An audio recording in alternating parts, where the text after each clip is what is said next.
There's something I've never told anyone. Not my parents, not the cops, not even a therapist. In middle school, my best friend died. Instead of trying to help him, I ran away. I've tried to forget what happened that cool summer night, tried to live with the guilt. But I think that facade is coming to an end, whether I want it to or not.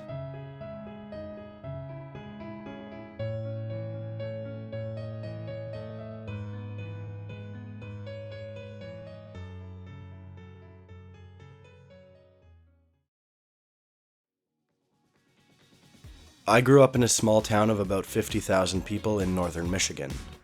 Everyone in this town lives for the summer. Endless lakes, warm sun, and beautiful scenery made it heaven on earth for most kids my age. Since preschool, my best friend Mike and I have been inseparable. Before the incident, we spent every summer riding our bikes around the neighborhood, drinking slushies, and hitting the beach in every area. Mike was more reserved than me, a bit nervous. I, on the other hand, always loved adventure and taking risk. I think that's why we remained so close over the years. I helped him get out of his comfort zone, and he kept me in check when my ideas got a bit too wild.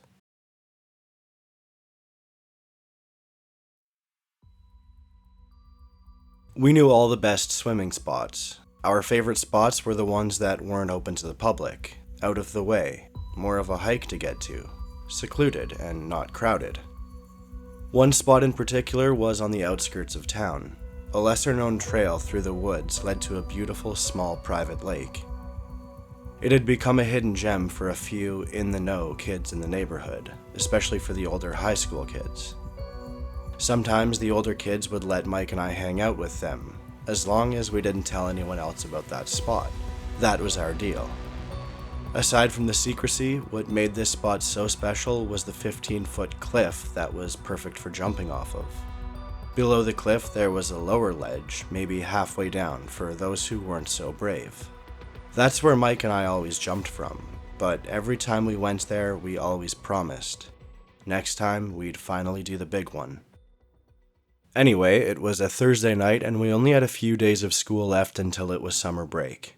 I remember I couldn't fall asleep. I was too excited thinking about the summer that was right around the corner. How much fun Mike and I would have, staying out late, no schedule, free from time. At some point, I grabbed my phone and texted Mike. "Hey man, let's sneak out. Go to the cliffs?" Now, I'll mention sneaking out was not a common thing for us. We had only done it maybe 2 or 3 times in the past. We hadn't been caught, so I think maybe we were building up some nerve. Seconds later, he texted back. "It's 11:30 p.m. I'm too tired." Me being me, I said, "Man, don't be lame. Let's kick off the summer early. I can't sleep." Reluctantly, he eventually agreed. I quietly made the jump out of my bedroom window, grabbed my bike from the garage, and hit the street toward Mike's house. I remember that feeling, the thrill of sneaking out, the cool night air, knowing everyone else was asleep except for us. It was freedom. When I pulled up in front of Mike's house, he was already on his bike in the driveway waiting for me. "Dude, you're so sus. Your parents are gonna see us, let's go," I jabbed at him. He just nervously nodded and frantically pulled out behind me. "You're a doorknob," I jabbed once more. Eventually, we came up on a barely noticeable trail beside the residential road that led to the cliffs. It wasn't cleared nearly enough, so we ditched our bikes in some bushes and continued the rest of the way on foot. We pushed through the last of the bushes and emerged onto the top of the cliff. A couple of other times when we had snuck out, there were a few older kids at the cliff, having a fire and drinking beer. But this time, it was just us. A very gentle wind hit us, and I looked down at the calm dark water reflecting the brilliant moonlight. I remember how peaceful and beautiful it felt.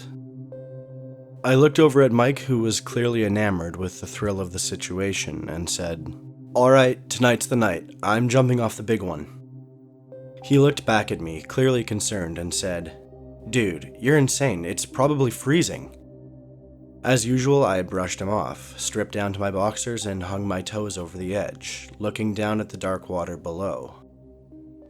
Although it was only 15 feet, it looked a lot further down from that perspective. A wave of vertigo hit me as I looked down. Then I closed my eyes, counted to 3, and jumped. I remember the fall felt like it lasted minutes, but in reality it wouldn't have been more than a couple of seconds. The next thing I felt was the shock of the cold water as I plunged deep below the surface. I popped up to Mike yelling, "Dude, are you okay? That was awesome!" I gave him a thumbs up and yelled back, "Now it's your turn." I crawled back up the rock beside Mike. To my surprise, he was actually considering doing it. He inched closer to the ledge, visibly shaking from both the cold and the fear. He looked at me. "Is it cold?" "No, man, it's honestly not that bad at all. You'll be fine. Just push off a bit when you jump so you can clear the second ledge." He nodded nervously and inched a bit closer, clearly contemplating. "Just count to 3 and do it," I said. He hesitated for a few seconds before looking back at me. "Dude, I can't."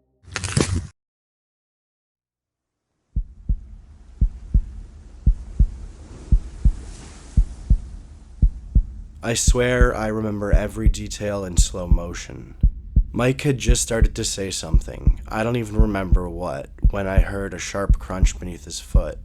It was a loose rock. His eyes went wide. In that split second, his expression shifted from surprise to pure panic. I'll never forget the way his arms shot out, like he thought he could grab the air itself. My stomach dropped. Then he was just gone. One second he was there, the next I was staring at empty space where he'd stood. And then came the sound, the one that still burned into my memory.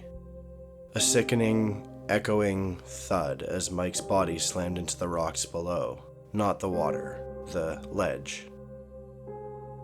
I'll never forget it, sharp and final, like the world itself flinched. That's when the panic hit me. My legs went numb. I couldn't even call his name. I just stood there, frozen, staring down into the dark. Eventually, I snapped out of it, just a little. I edged closer to the cliff and looked down, my hands shaking. The moonlight barely touched the ledge below, but I could see just enough to know Mike wasn't moving. "Mike? Mike!"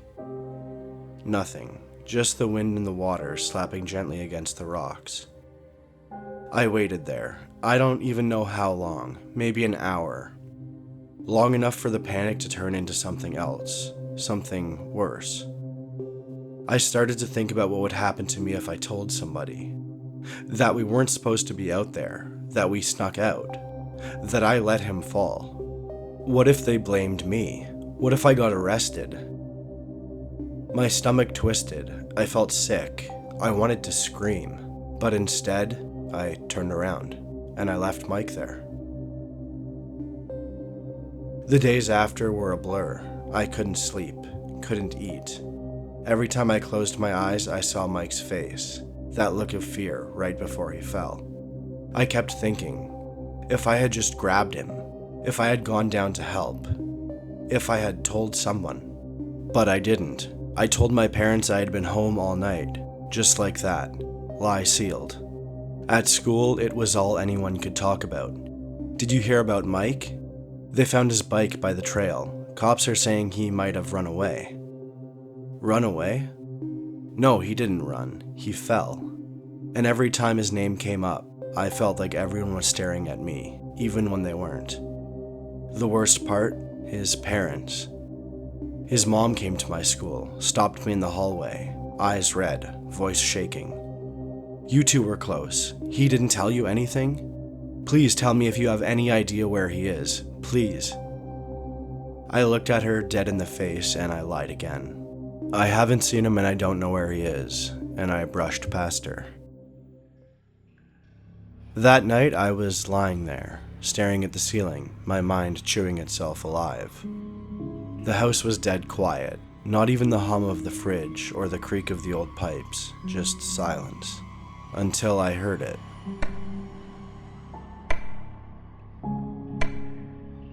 Like two small rocks tapping together. Not fast, just steady. I sat up in bed.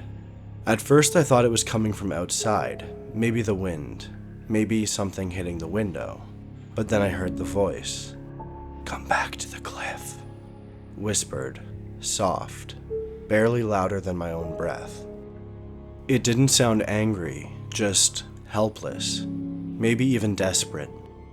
Like it wasn't coming from a mouth, but from a memory. I froze. Every hair on my arms stood up. I wanted to believe I imagined it, but the clicking kept going.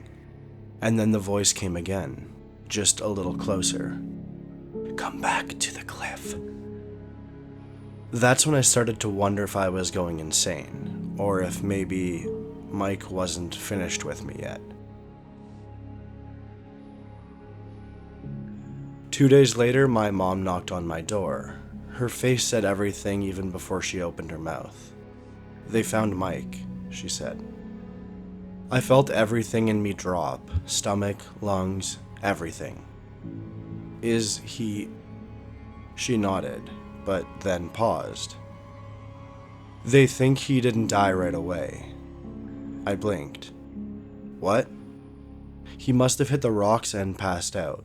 When he came to, he was injured, leg broken and ribs. He tried to climb up, but couldn't. They said he was stuck on a ledge just out of view from the trail." I couldn't speak. My ears started ringing. "They found 2 small rocks near him," she went on, "worn smooth from being knocked together. One of the search guys said it looked like he'd been banging them for days, trying to get someone's attention." My blood turned to ice. That was the clicking. It wasn't in my head. It wasn't a ghost, and he wasn't haunting me. He was calling me, asking for help, and I didn't listen. A week later, I went back to the cliff. I don't know why, maybe to say sorry. I stood right where he fell, left a small pile of flowers on the edge. The wind was still, the lake below looked black and endless. And just as I turned to leave,